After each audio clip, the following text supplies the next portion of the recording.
you really need that understanding of the strengths and the weaknesses.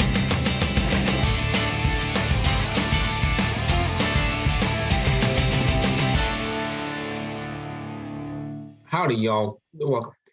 The funny thing is, it's time to sit down and put in those earbuds so as not to disturb the neighbors, because this is Off Book, a show about Broadway, movies, TV shows, and so many other nerdy things. I'm Marc Stoufer III. And I'm Hailey Briggs. Today's episode is all about the different types of entertainment and what they look like when they collide. There are a lot of adaptations and other stories that exist in multiple fronts, so what makes the versatile stories different from those that aren't? It's definitely, I actually just saw this as a conversation on Instagram. There's a Broadway account I follow, and they were talking about the receptiveness from something on Broadway going to a movie, and compared to what the critics said, compared to the audience. And it's very interesting to see how that transfers over compared to the critics and the audience itself. Right. Did I mention I follow 6 different Broadway accounts? Yeah, I mean, same, but... So for example, obviously Cats, okay, we can all agree that Cats was absolutely terrible. I didn't even have to see it, and I know it's terrible. Critics said it was a 19, gave it a 19%, and the audience gave it a 53. I don't know why 50% of the audience thought it was good, but... I don't know. But compared to Newsies, so obviously that's from theater to a movie, the critics was a 39 and the audience was an 88. So I think it really depends on how receptive it's going to be. Obviously, when you should probably test it out before you're going to that kind of adaptation from theater to movie or TV, I guess. Yeah. I think the biggest thing that I've noticed that can influence that is just the suspension of disbelief is so much different on the stage than it is on the screen. Because if you were to go see Cats the musical, you would know these are people in leotards with cat whiskers drawn onto their face, sitting on a stage that doesn't even look that much like an actual city. But we're going to pretend these are cats in human society. Fine. But when you go see the Cats movie, you see a photorealistic cat singing in a photorealistic city. And, the effects aren't that great, but they're good enough that it's okay, I know these aren't actual cats, but they're not different enough from actual cats for me to accept that these are cats. So the whole thing is just weird. And it's hard to connect to the characters because they don't feel as real because they are more real, which is weird, but psychology. I think one that was pretty successful is Hairspray. Right. Obviously, Hairspray is a very widely known theater production. It's known for its progressiveness and telling a true story, not a true story, but dealing with real world issues in an art form. And when they did the movie musical with Zac Efron and John Travolta and all them, it was a huge hit, and it still is a huge hit. I think us as a theater community can agree that it was a very successful adaptation. They did a very good job of taking what was on the stage and putting it on screen without changing so much. Right. And even adding to it, because there's certain things that you can't conceptualize from being on a stage. You really can't obviously get a green screen or something and project the whole world of Baltimore, but right. You can, but in the movie they literally had her walking throughout the entire streets of Baltimore. So it really depends on how well you can, as a director or a writer, because sometimes they rewrite stuff, how well you think it's going to work and how you try to make it as close as you can, because as you know, theater kids are judgy, we're very precise. we know what we want. With the Dear Evan Hansen movie that's coming out, that's causing some issues. Have you heard about those? Yeah. There are several of them. Yeah, so the main issues that, for people that don't know, Dear Evan Hansen is a musical, and Ben Platt starred in the Broadway production. It was super successful. There have been reruns, different companies performing it. It's been good. And this past year, at the end of 2020, I believe, or the beginning of 2021, they announced that Dear Evan Hansen was in the works for a movie. And people were like, oh my gosh, this is so exciting. Because they thought it was going to be like Hairspray all over again, because it deals with real life issues. And they, but the issue is it takes place in high school. Ben Platt is in his late 20s, I want to say. And so that was the first issue, that Ben Platt was coming back to play Evan, which, yeah, he deserves it. Like, he's the one that made Dear Evan Hansen what it is today. People obviously thought that other Broadway people should have gotten a chance. And now there's the issue of they're cutting certain songs and adding certain songs. And there's a whole they just announced this a couple days ago. The ending is completely different than the musical. Yeah, the whole third act of the film is rewritten. Yeah, they're like rewriting it so that it's like him working on getting the forgiveness from the Murphys. I won't spoil it because it's like, still. And I think part of that came from the backlash that the end of the musical got on Broadway, where everyone was like, we don't like this ending. And so they went, Okay, we'll change it for the film. But at the same time, there are a lot of people that like the ending.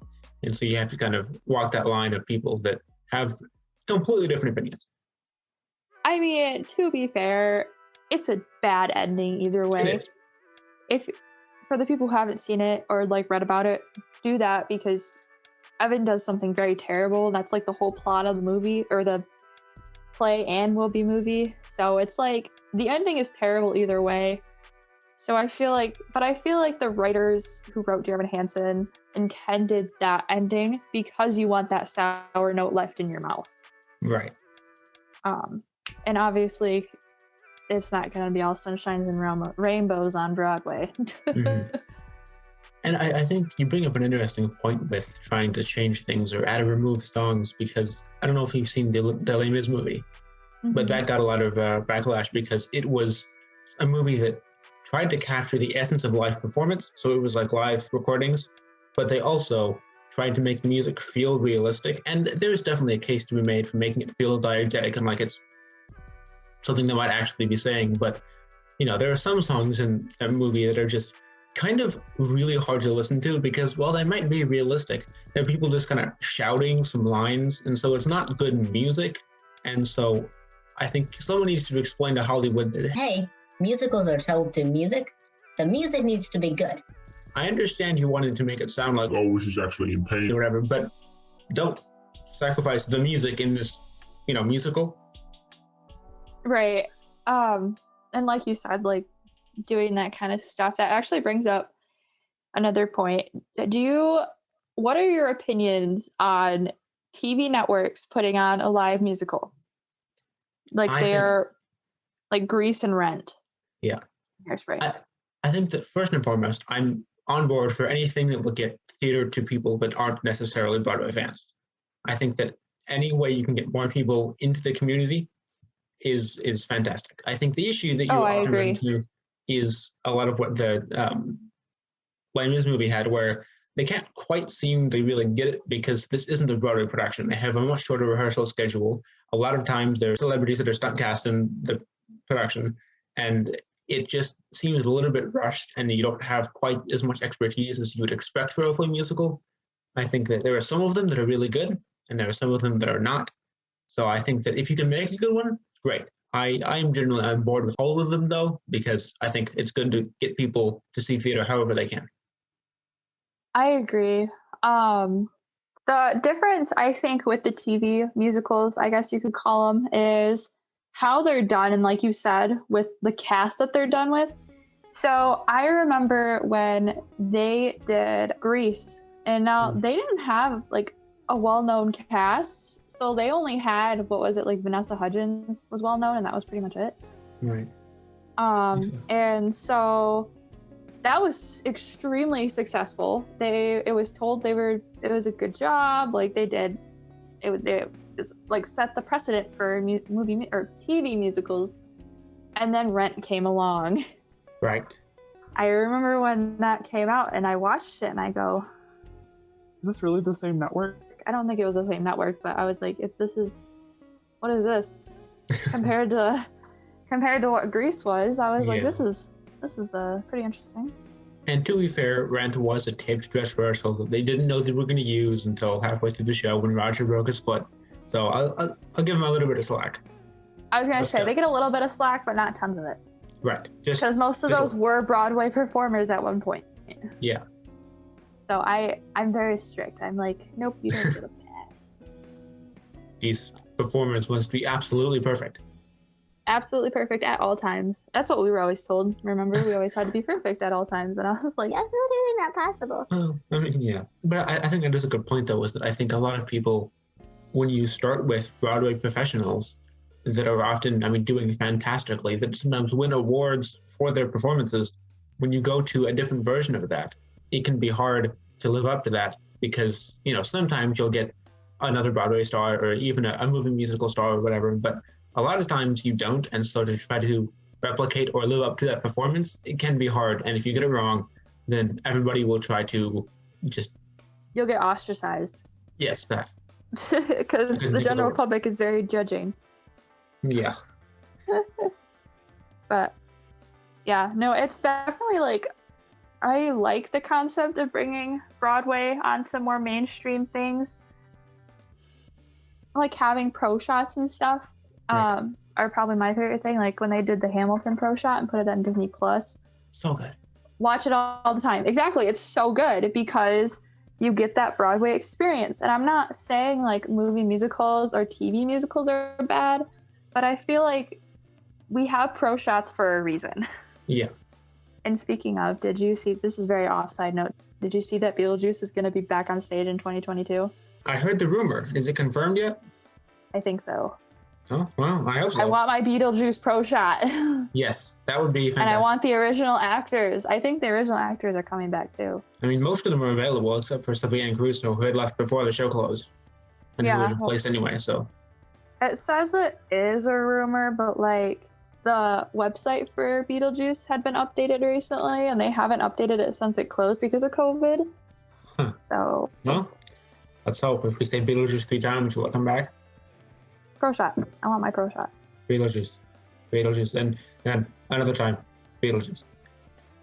Anyway, I think that's a good point, though, about pro shots, is that the good ones, I mean, there's interviews with the editor of the Hamill film that talk about the process they went through to film it over several days, to make sure you got the right coverage, to edit it. They really treated it like it was a film because they understood theater has the things that work really well and also its limitations. And film does too, and those things aren't necessarily the same. But they shot this theater production in a way that played up to both its strengths and didn't undercut the show because the film couldn't do it justice, but also didn't try to get in the way because they didn't include things that only worked in one medium. They tried to make it look like a film and work well as a film while also capturing the full glory of the original Broadway cast. No, I agree. It was very, very well done. It felt like when you watch it, you feel like you're in the audience and Yeah. all the jokes and the little things that like you would be able to see on Broadway, you notice. Like the bullet, if Right. you don't know what that is, it's like a concept in the movie of like there's this one actor, Ariana DeBose, right? Mm-hmm. That she like represents death. And any character that interacts with her ends up dying at some point. Spoilers, by the way. But like I didn't know about this until after I watched it, until I read an article about it. But it is so like they described getting that to go from projecting that from the production to over to the film because they didn't want to like cut anything out or not be able to see, and that's why there's so many different camera angles. But Yeah. and I think that's what it made it successful is they knew exactly where they were going to be on stage at what time and what camera to use and all that Yeah. stuff. You really have to have an innate understanding of both theater and film to find the ways that story can work in both mediums, and however you're going to do it, making sure that you are playing to its strengths and not accidentally or even intentionally, I suppose, making a film that doesn't work just because you don't understand how it's supposed to. And can you imagine the pressure of like knowing you're doing a pro shot and just like you've done how many shows that week already, and you absolutely can't mess up, because if you mess up, this is going on the pro shot. Yeah. I mean, luckily they had several takes to do it because they filmed over like 3 performances, I think. So they could, the likelihood that they would mess up on all 3, but still. Yeah, right. But it's still like, you never know, knock on wood kind of stuff. And now it's time to pay some bills. Today's episode is sponsored by our very own Off Book the Musical. Wasn't last week's sponsor a musical too? Oh, well, yeah, but, this show has changed a little bit since its early audio-only days. Now we have graphics. But it's time for its biggest change yet. Now it's a musical, and it's just 2 people sitting on an empty stage and geeking out about little Broadway movies, TV shows, and so many other nerdy things. That doesn't sound like very much fun to watch.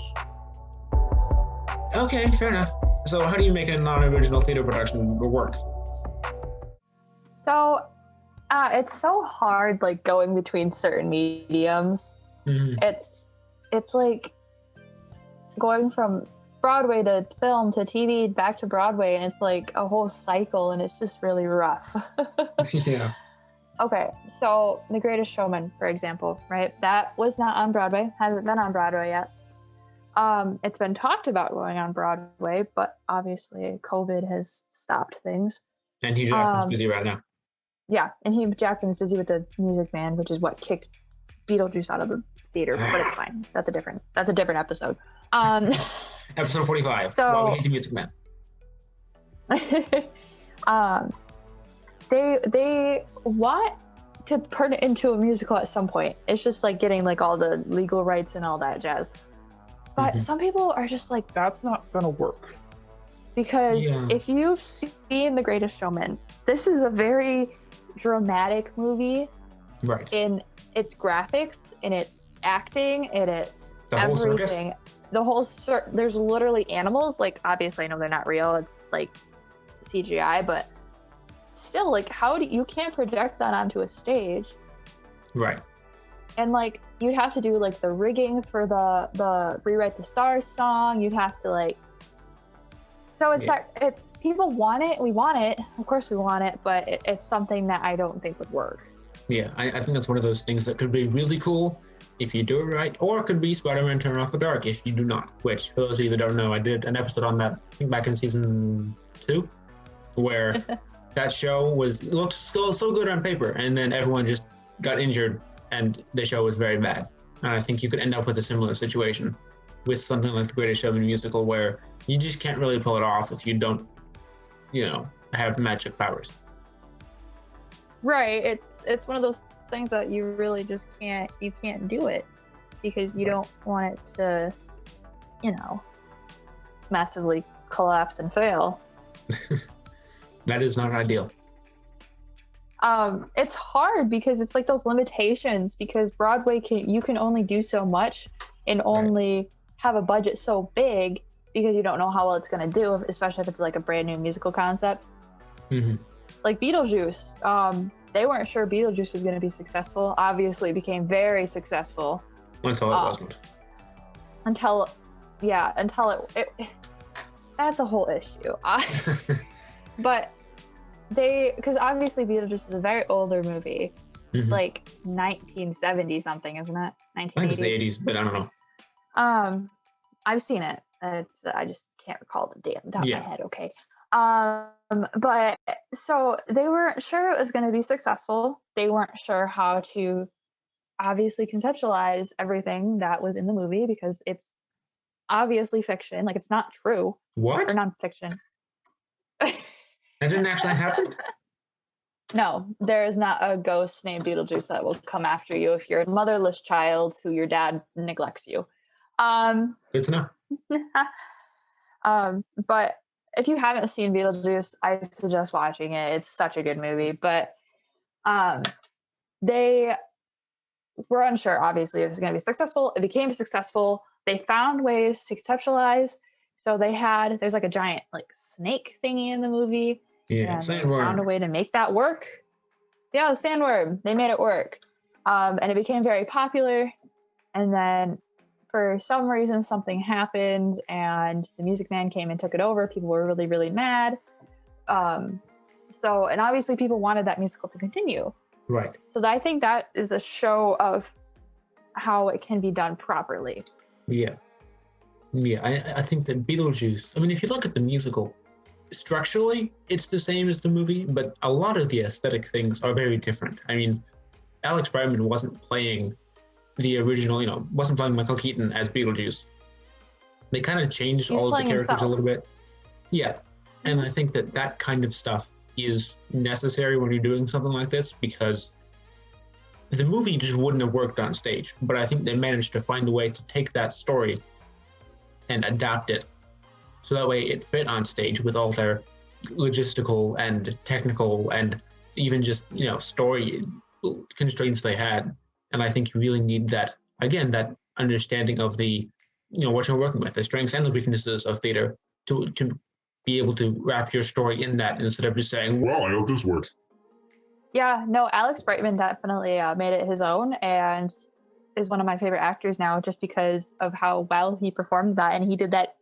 If you listen to the album and eventually Pro Shot, I hope, you will hear how he makes his voice really gruff to sing all the songs, because that's how Beetlejuice talks.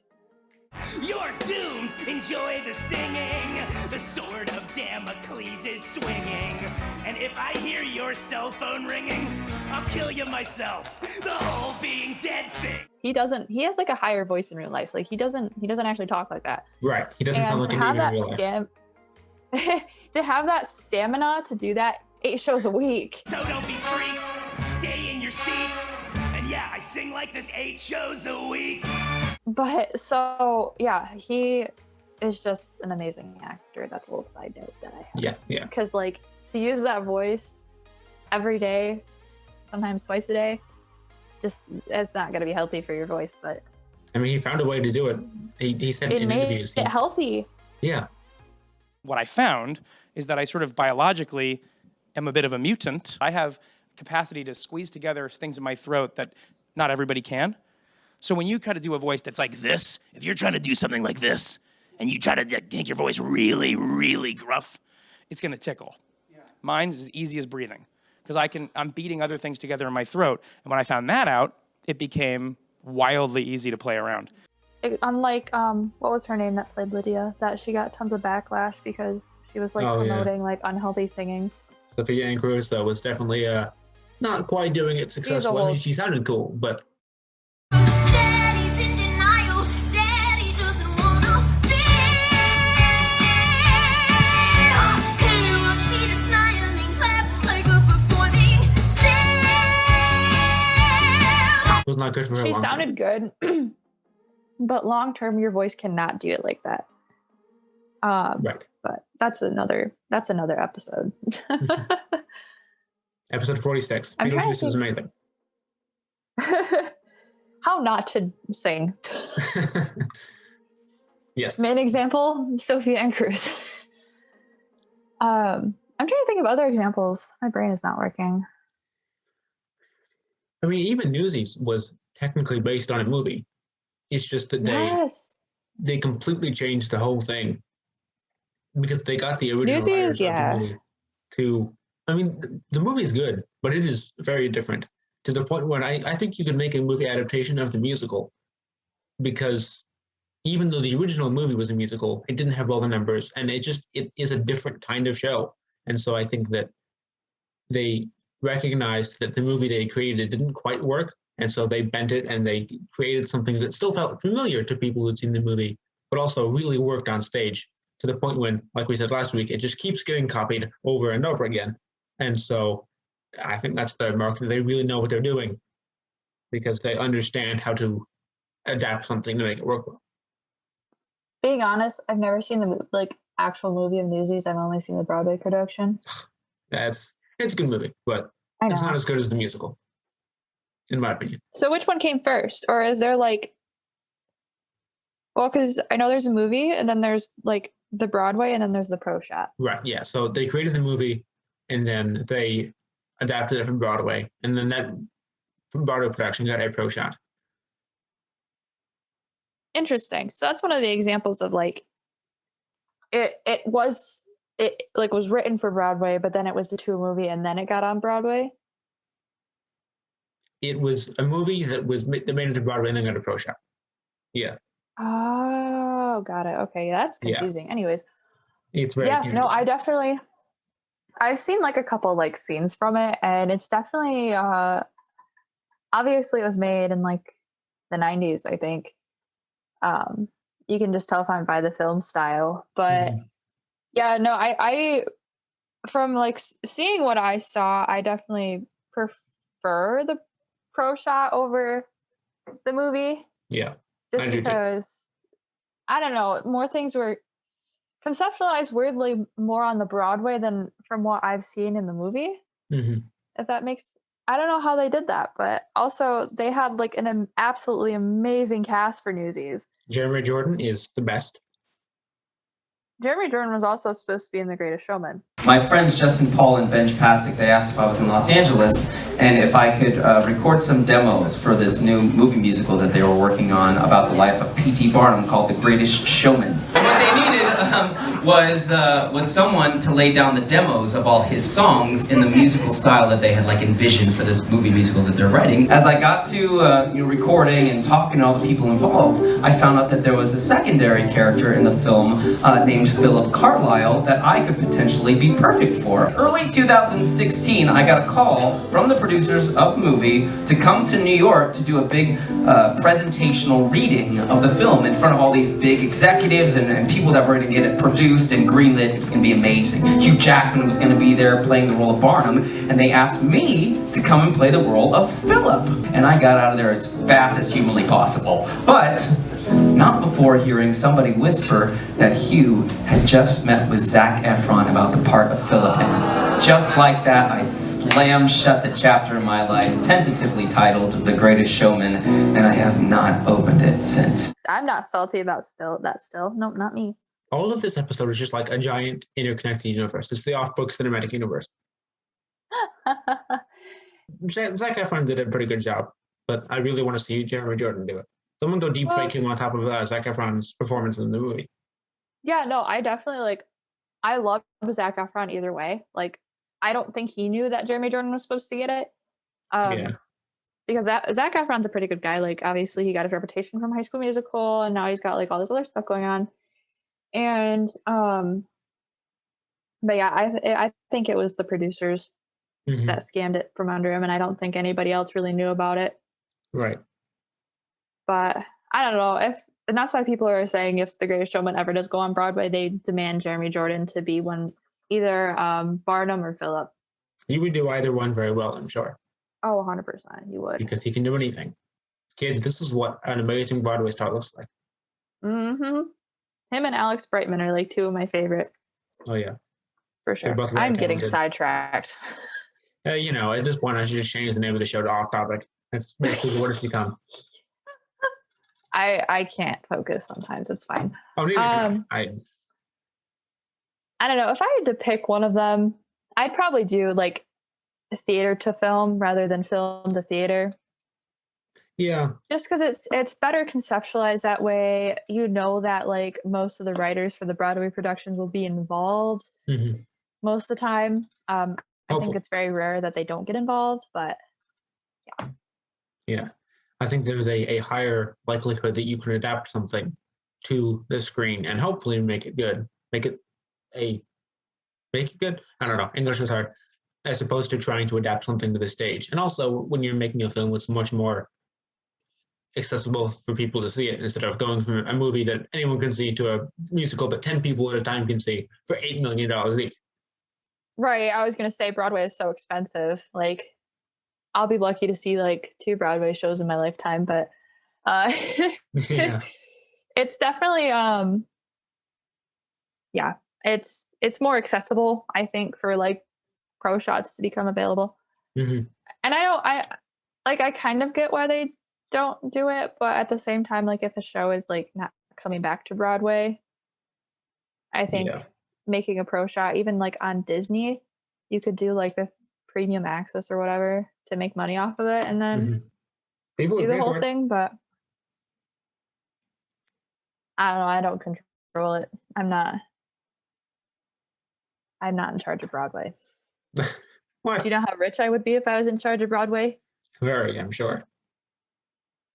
I could pay my college off. You could finally afford to see a Broadway show. Yes, I could just literally buy the whole theater. Yeah.